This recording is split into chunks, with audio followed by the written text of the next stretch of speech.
Welcome back to The Hollow Voice, and I'm here to keep you company tonight. If this sound helps you relax, please like the video and subscribe to the channel. Let me know. Where are you watching from and what time is it? Now go lie down and relax.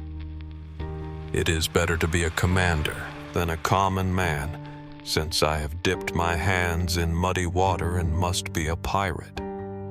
Bartholomew Roberts, 1682 to 1723. Captain. Bartholomew Roberts, aka Black Bart, is subject to a curious temporal glitch. When he sleeps, he suffers dreams of dangers that are still hundreds of years distant. Today, for instance, he spent a considerable amount of time weighing the merits of installing a sonar system.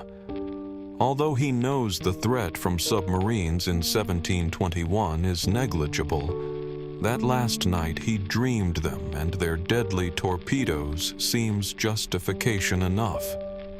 The system would be costly, and he is certain the men would grumble at it eating into their share of the booty.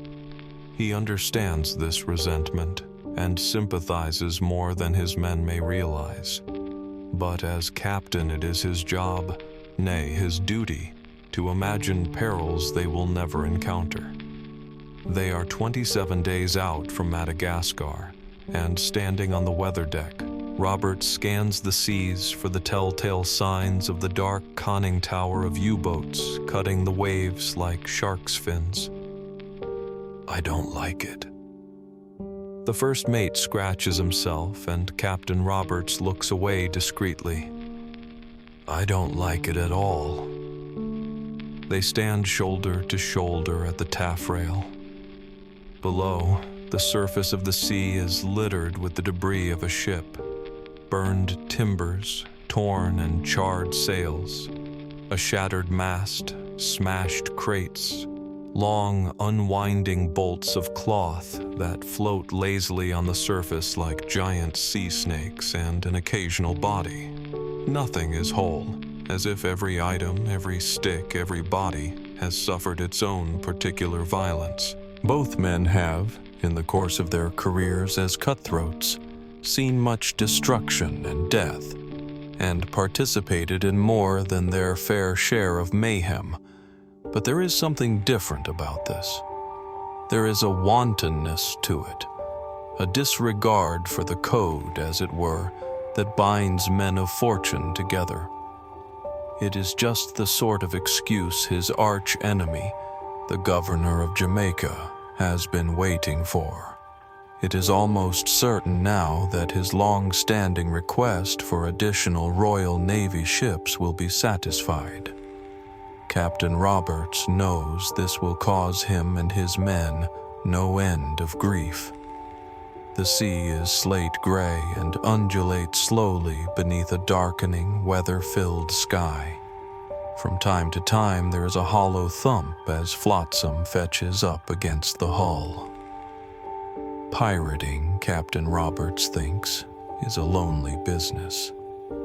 The isolation of countless months at sea and the necessary secrecy of a pirate's life have presented him few opportunities to enjoy the company of the fairer sex. Being a Christian and a gentleman, he refuses, when in port, to avail himself of the bawdy houses his men frequent.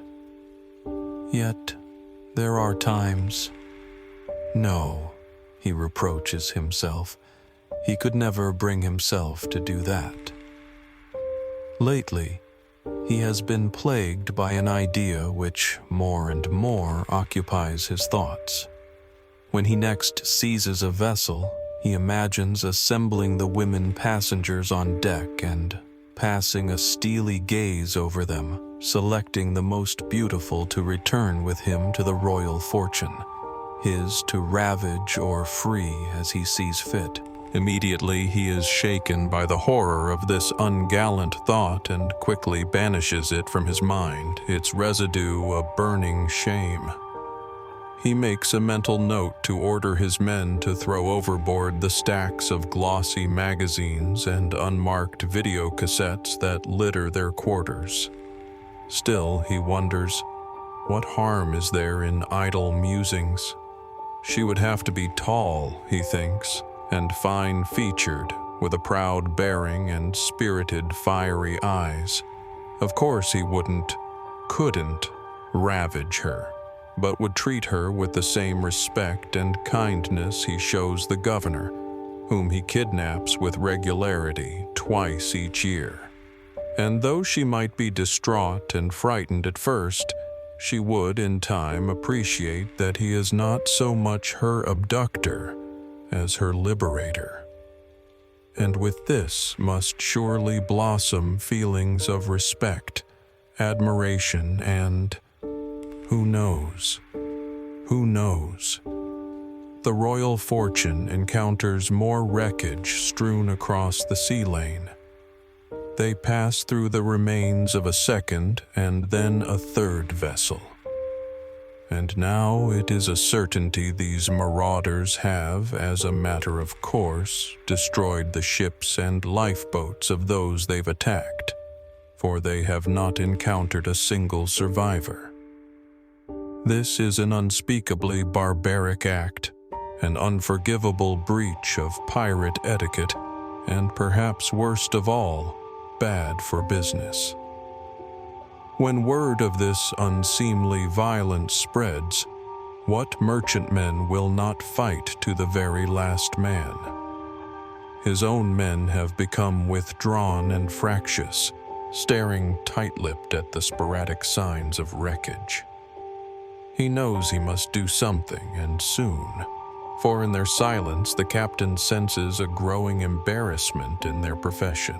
Captain Roberts frowns, unconsciously using the carefully practiced creasing of his brow that is meant to convey disapproval to his crew, though no one can see it now. Who could be doing this? As is his habit, Bartholomew Roberts dresses with care. This morning he selects dark velvet breeches, a white shirt with ruffles, and a broad black belt to match his boots. Slipping on his favorite damask waistcoat, crimson with polished brass buttons, he drapes a bright purple sash over his shoulder. Finally, he sets a broad cockaded hat at a stylish angle on his head. Studying himself in his mirror, he sees a somber man, tall and thin, with black hair and eyes as dark as a moonless night. Altogether, he appears fearsome and brooding, and it is small wonder his crew refers to him, not without a hint of pride, as Black Bart. Today, in an inspired speech at the close of Sunday services, Captain Roberts informs his men that it is time to set aside personal profit in the face of the growing threat from this unknown enemy. He explains that although attacking a brother pirate may be deemed bad form, this interloper, by dint of his actions, has placed his ship and crew outside the pale, so to speak, and is no longer entitled to such courtesies as are normally granted between gentlemen of fortune. The crew greets his speech with a rousing cheer, and the men quickly fall to their tasks, unfurling the sails and priming the guns with a gusto he has not seen since their early days together.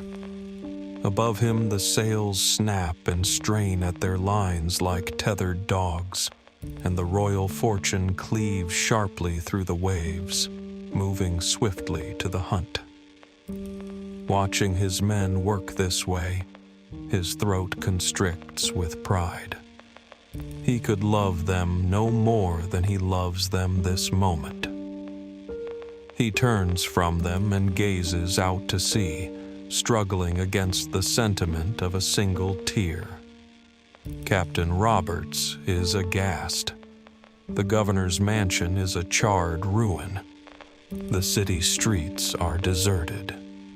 The governor himself they found in the town square, hands bound, head hooded, swinging from the public gallows.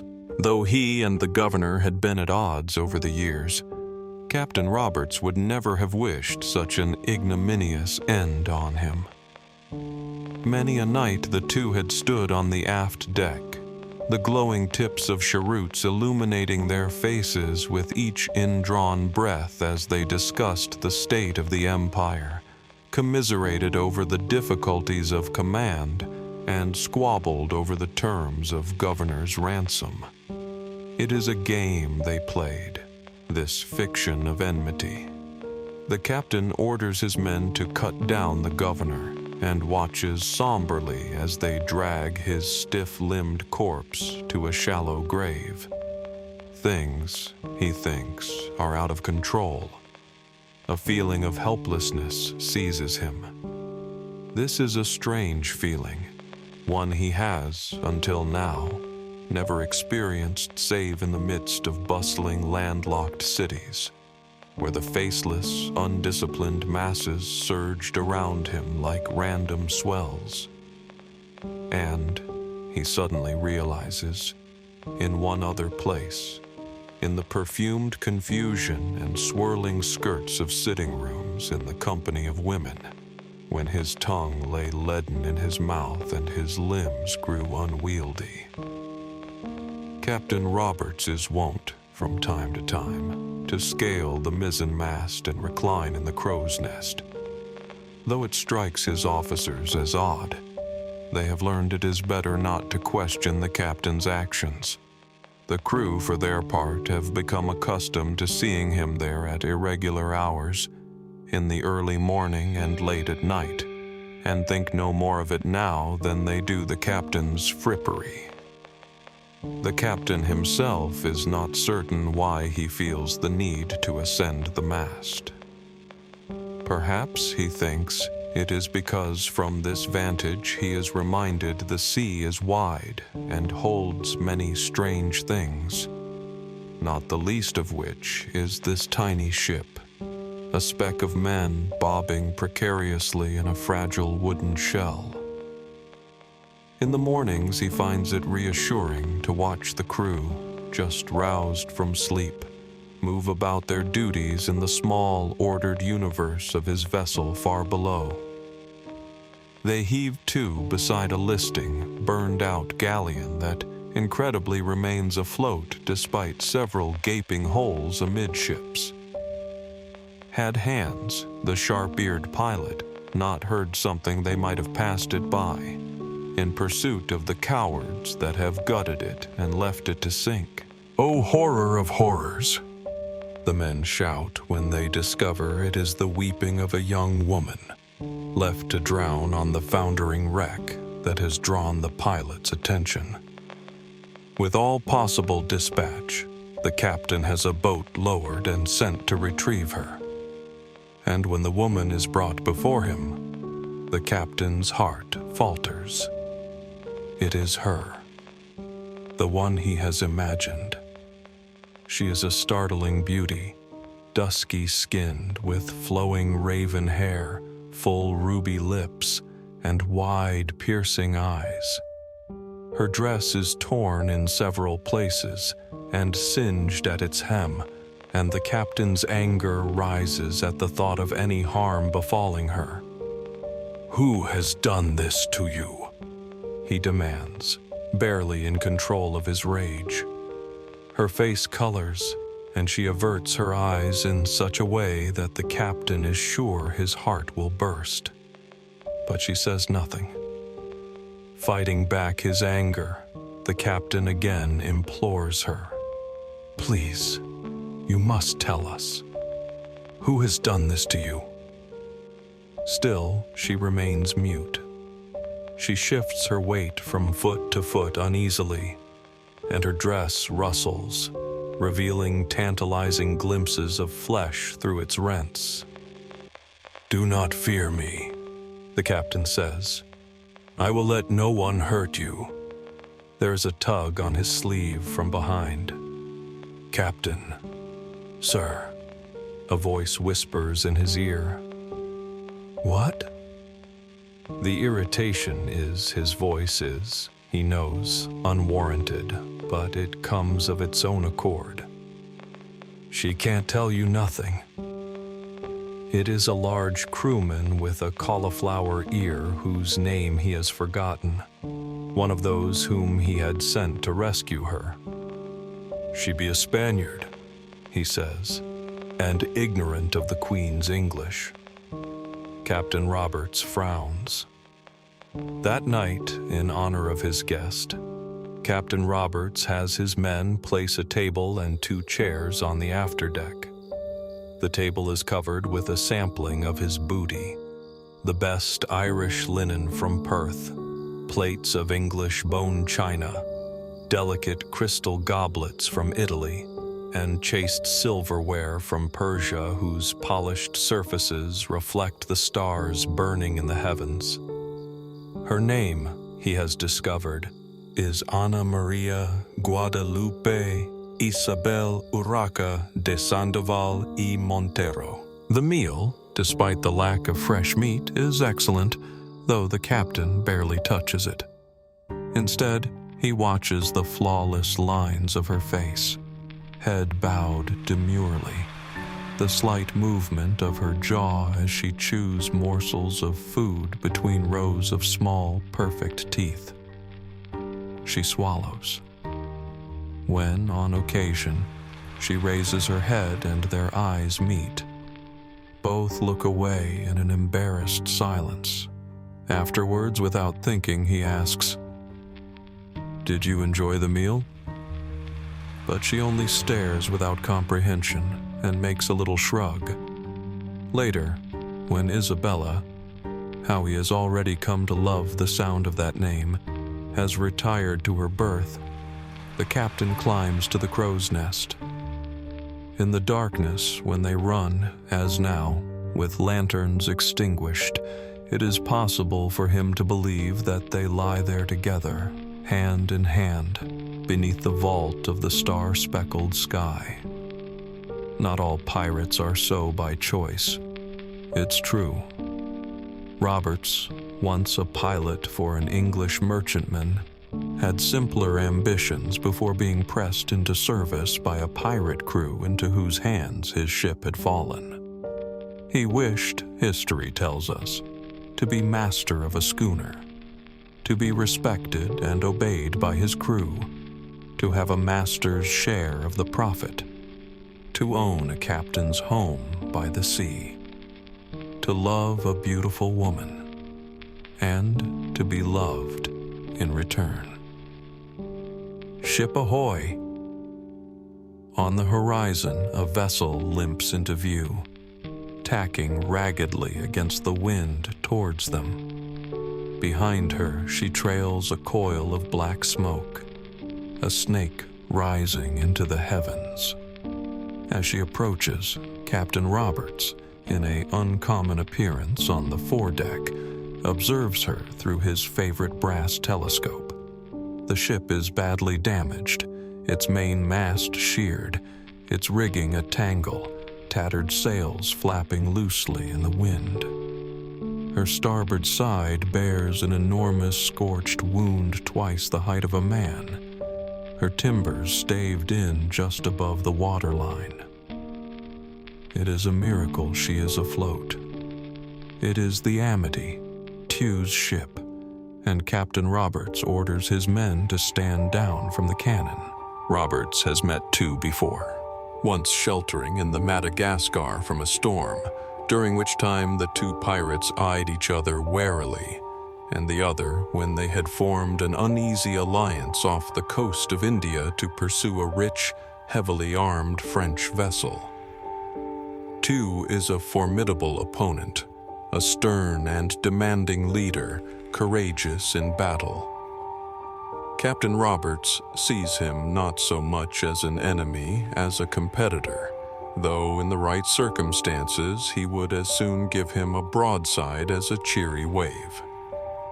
The captain orders his pilot to swing the Royal Fortune close to the Amity, and when the 2 ships are but a few lengths apart, Captain Roberts cups his hands around his mouth and shouts, "Heave to!" "No, sir."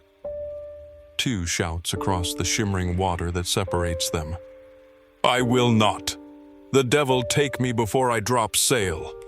Fire if you must, but I will not." The two ships are opposite one another now, and the captain can see Tew's shoulder is bloody, his arm supported by a makeshift sling.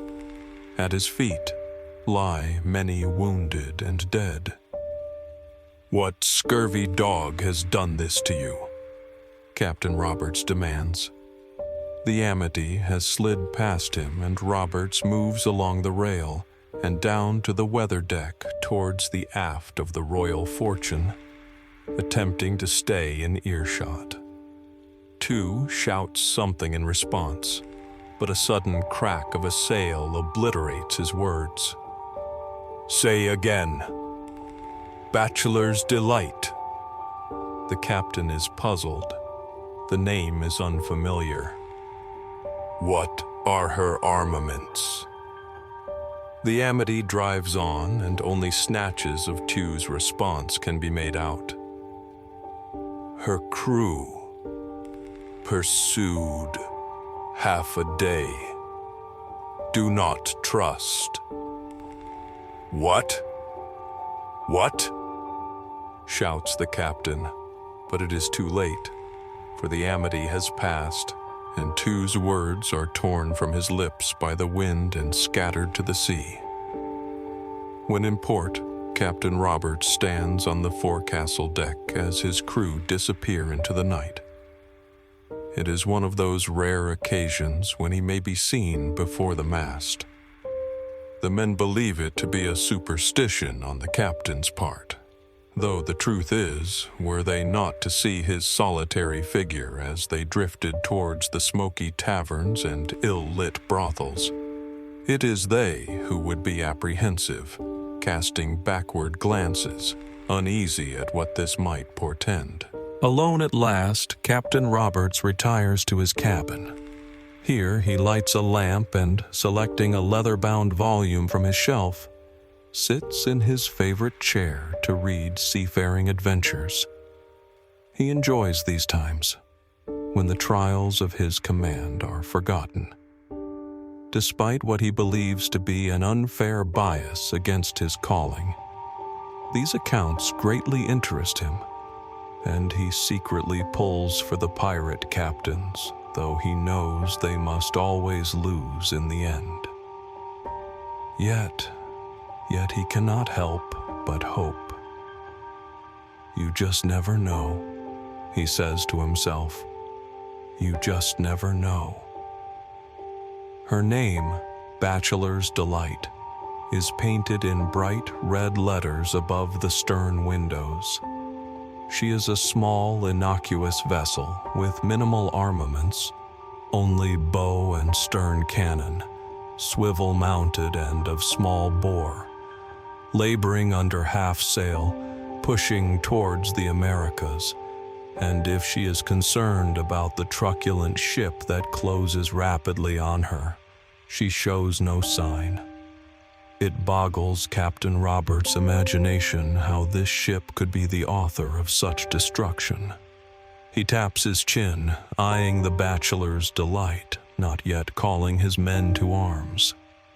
Given the informidable appearance of the ship and his ship's 48 heavy cannon, it hardly seems sporting, but perhaps that was Tew's mistake. Captain Roberts orders all hands above deck to prepare for the coming engagement. Muskets, pistols, boarding axes, and cutlasses are distributed. Barrels of gunpowder and shot are wrestled from the holds and cached where they will be protected from stray shot. Cannons are primed and loaded with grape shot, then packed tightly with old rags. Grapnels are placed near the rails where they might be taken up quickly. Sharp shooters position themselves near the bow to fire at those manning the aft cannon of the ship ahead. Behind them wait another group of men whose job it is to pound large wooden wedges between the rudder and stern post of the enemy vessel when they are close enough, so she will no longer obey the helmsman's command. Bachelor's Delight hasn't a hope. Going below, Captain Roberts dons a crimson waistcoat, silk breeches, and places a thick silver cross suspended by a gold chain around his neck. Then he jams a brace of pistols into his waistband. Finally, he places his favorite hat, with a single ostrich feather stuck in its band, on his head. When he returns to the deck, the stations report their readiness. One of Captain Roberts' recurring nightmares. In it, he stands alone mid-ocean, barefoot, on the oily back of an immense slumbering sea beast, waves lapping over his feet, not daring to breathe. They had not expected her to turn, nor were they prepared for how smartly she comes about, angling towards the Royal Fortune. Captain Roberts has done the only sensible thing he can do to respond to their maneuver, which is to swing his ship in a parallel course so that they may bring her heavy guns to bear. Both ships cleave the waves, but the Royal Fortune, despite its size, is the swifter and more agile of the two, and presents Roberts with the first chance to let fly a broadside. "Stand ready," he shouts, and the gun captains raise smoldering ropes so they dangle just above the cannon's touch holes. One more moment, then. A long row of women, their stiff skirts bouncing in the wind, is herded against the enemy's rail, directly in their line of fire. The captain gapes at them in horror. What madman, what craven wretch could do such a despicable thing? "Mi madre! Mi hermana!" The shriek fills the captain's ear. Isabella has found her way on deck and cries out, falling to her knees, clawing at the captain's clothing. "Mi madre!" she wails over and over again, gesturing to a gray-haired woman at the end of the row who waves in return. The captain does the only thing he can do. He calls for his megaphone. It is only in the calm after a successful engagement, while the men dutiful tend fallen comrades and swab the blood from the forecastle deck, that Captain Roberts feels fear. Not for his own poor corporeal manifestation. Rather, it is for his way of life, for his vocation of pirating. He is lucky, he tells himself, to be living in an age such as this, a time when enterprise can make a man's fortunes, when spirited and courageous men are limited only by the boundaries of their own imaginings, a time when men are men, and still, he is plagued by dreams, nightmares of far more hazardous and uncertain lives to live yet. An age in which vapor trails crisscross the sky and destruction is not face to face in a manly confrontation, but is instantaneous and unannounced. A time in which honor, valor, and love have been utterly and irrevocably annihilated. These are dreams he hopes he shall never wake to see. Captain Roberts would never, ever have fired on the Bachelor's Delight. He is too much the gentleman for that. Nevertheless, he can still bluff. And bluffing is always easier with the 48 heavy guns of the Royal Fortune weighing in on his side. Not to mention a well-placed warning shot over the other ship's bow. A terse, shouted conversation results in a boat being put out from the Bachelor's Delight, as per the captain's demands. It is dropped into the water on their starboard, out of the captain's sight, and he holds his breath until it comes round their stern. A single man pulls the oars as the boat bobs toward them. In it are the women, including Isabella's mother, as Captain Roberts has ordered. Only when the line is finally thrown up and the boat sidles up to their starboard, Captain Roberts can see it is not women sitting in the boat, but barrels festooned in women's garments. Isabella's mother stands, holding a yard-length wick that curls from the top of one of the barrels. In her other hand, she holds a smoldering rope. The captain is flabbergasted. "Surrender," she shouts in the king's English, "or I will blow you all to hell." "Madam," Roberts begins, trying to regain his composure, to sound reasonable in the face of this entirely unreasonable behavior. "If you sink our ship, you will lose whatever booty you might have had, and you will kill everyone aboard, yourself into the bargain." She shrugs. "And if I do not, you will have us." She touches the wick with the tip of her cigar, and it burns furiously. "So I have no choice." "Are you mad?"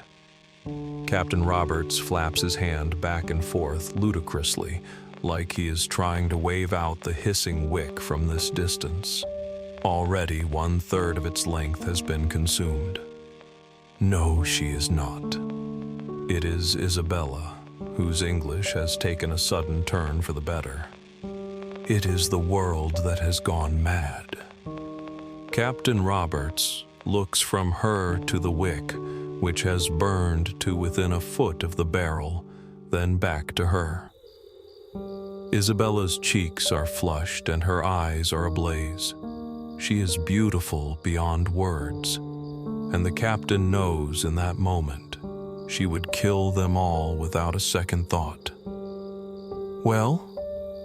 she asks, touching his neck with the delicate tip of her finger and running it down over his heart, not at all hurried, as if there wasn't a mere hand-span of wick left between them and oblivion.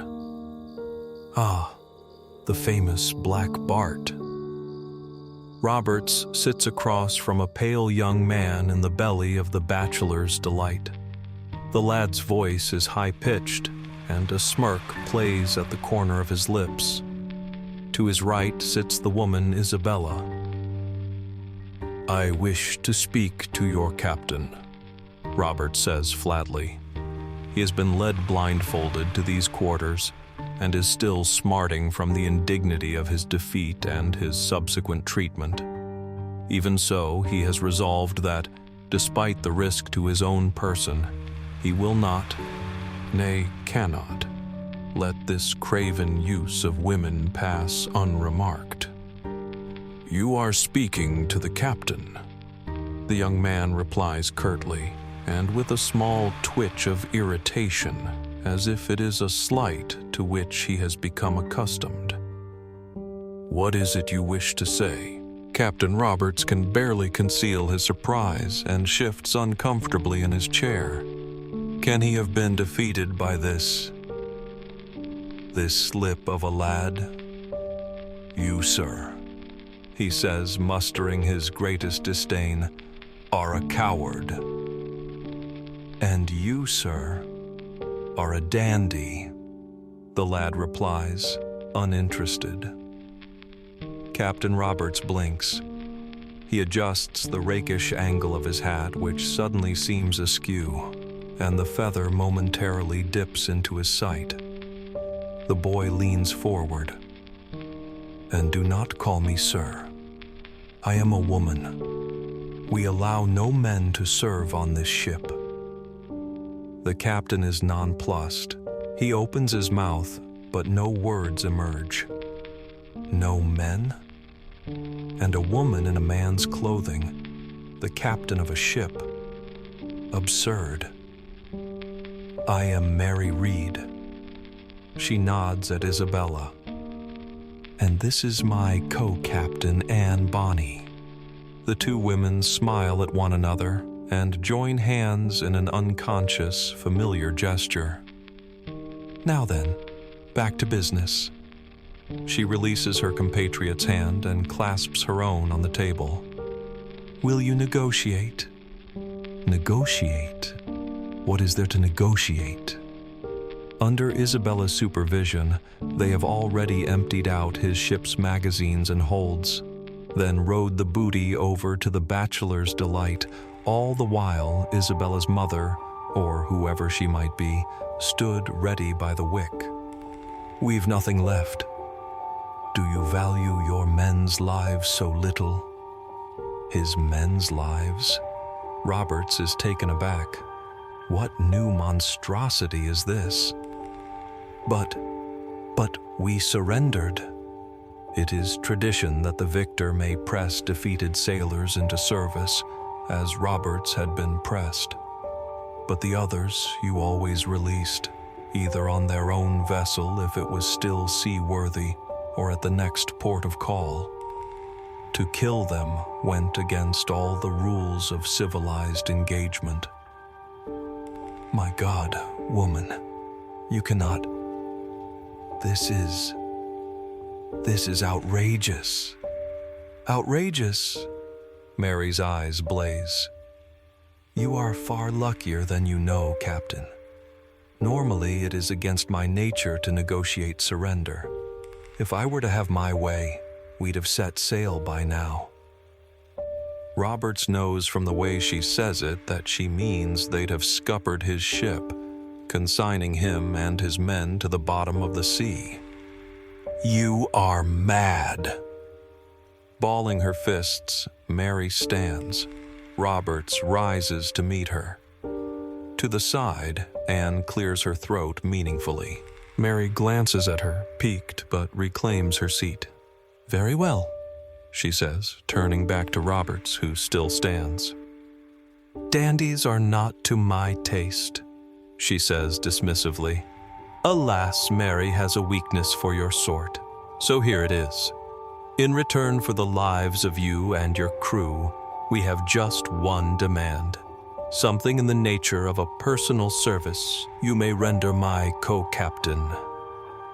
Anne, or is it Isabella, drops her chin slightly, coyly, and smiles at him. Pirating, you see, is a lonely business. The captain blanches. Captain Roberts has far to sail yet. He will take many ships in becoming the most successful of all pirates, and he will meet his death another day at the hands of Captain Ogle of the Swallow when he is struck in the throat by grape shot, standing atop a gun carriage, dressed in silk breeches, a crimson waistcoat, and a hat with a single ostrich feather. The world, it seems, is wider and stranger than even Captain Roberts has dreamed it.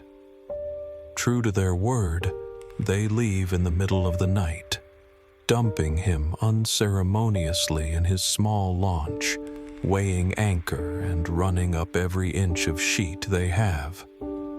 The Bachelor's Delight moves swiftly, and in the time it takes the captain to row the short distance to the Royal Fortune, it has already become an uncertain glimmer in the moonless night. She kept his hat. When he climbs aboard, he finds his men crowded onto the weather deck holding lanterns, awaiting his arrival, staring at him expectantly. But what can he tell them? Instead, he stares at the delicate remains of a burned-down wick, a thin line that lays on the rump of the cannon like a blackened snake. Pirating has taken on new and unexpected complications.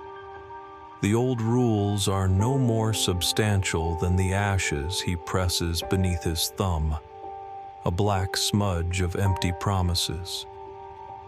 "Shall we pursue, sir?" asks the first mate. I had the men hide powder enough for 2 or 3 good shots.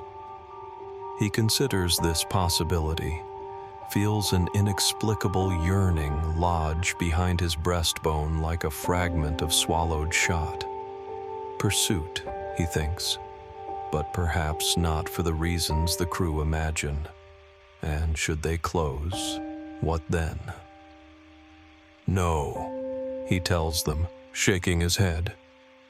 Not yet. He is bone-tired and wishes only for the peace of his bed, and, God willing, a night of dreamless sleep.